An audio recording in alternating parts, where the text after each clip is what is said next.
I had the good fortune to hear him speak at the Confederation of Illinois Peace Groups, had a meeting out in Batavia.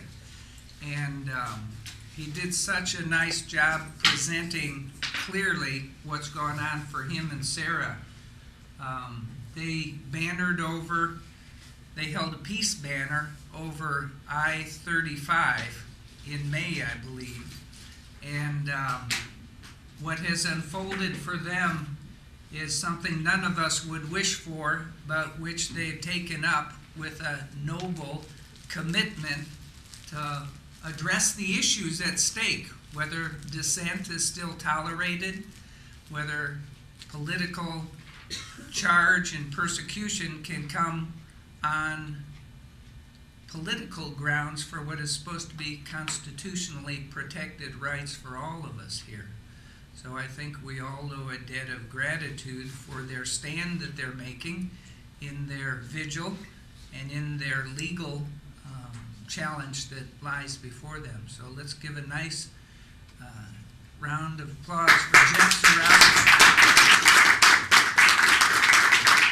Thanks, Dave, and thank you all for giving me the opportunity to tell my story this afternoon. I think it's a very important one for all of us.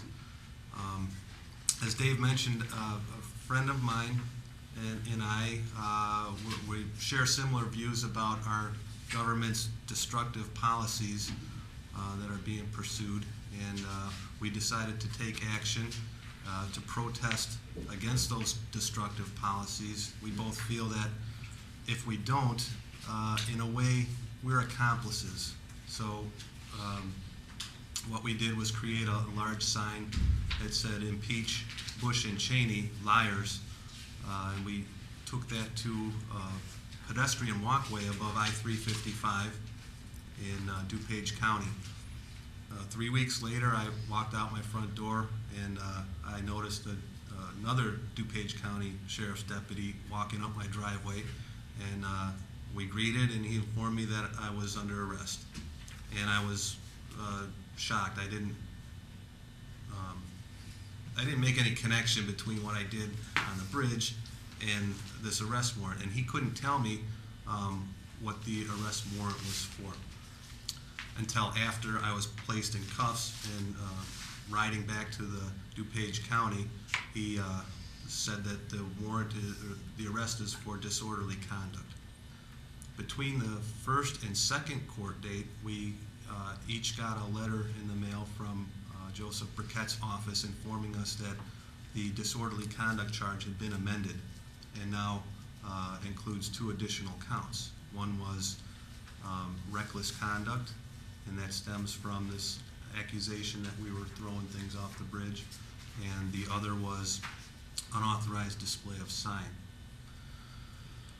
And that was a surprise. We were already nervous about the disorderly conduct charge and the potential consequences, and now these other charges were more severe, I guess would be a good word, because they are Class A misdemeanors punishable by up to a year in jail each and a $2,500 fine each. We were very fortunate to have Sean Collins, an attorney in Naperville, take our case pro bono, and he's very passionate about the free speech aspect of this case, that we're fighting for not just our own individual rights, but for all citizens' rights. And I'm hoping that hearing this story may compel you to help out in this case. Our First Amendment rights have been violated. We also feel that our 14th Amendment rights may have been violated, and our lawyers agree with that. And we've got our heels dug in with the support of everyone. The citizens and members of groups like this have rallied behind us and shown us a lot of support. Lists a date for a vigil that we have planned in front of Joseph Burkett's office. That's on the 11th of October, assuming that the case, that they continue to pursue this prosecution against us. That's the Thursday leading up to the Monday jury trial. Another thing you can do would be to contact Joseph Burkett and ask him respectfully to dismiss these charges That would be a real big help.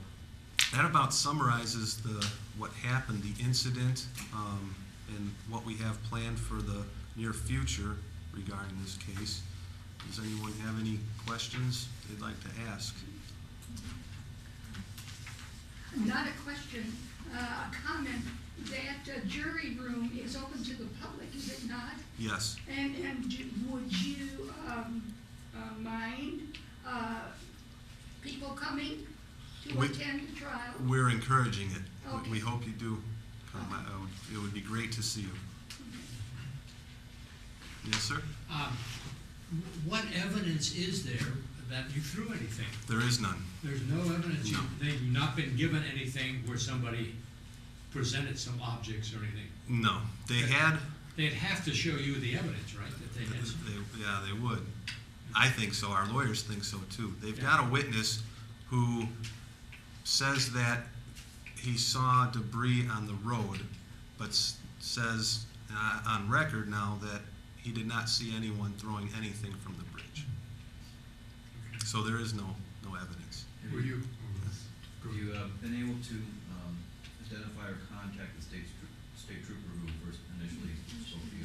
Yes, shortly after the arrest, I went to the headquarters in Downers Grove and tracked him down, and he called back about a week or so later.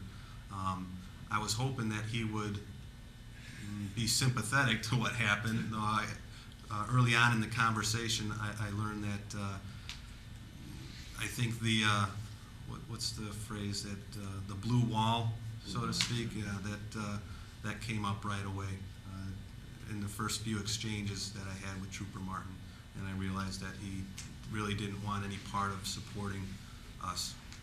In fact, he told me that displaying the American flag upside down is a felony offense, and that I should be lucky. But that's not true.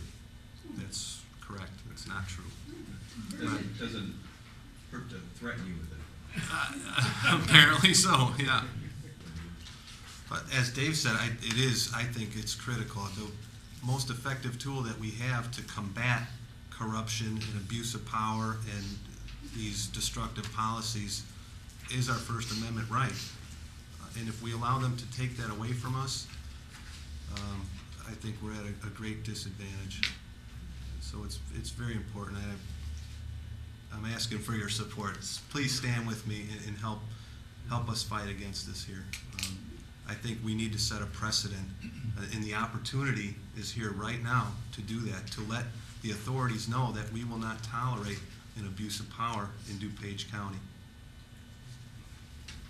Thank you very much. Again, I appreciate so much the opportunity to be here this afternoon and tell the story.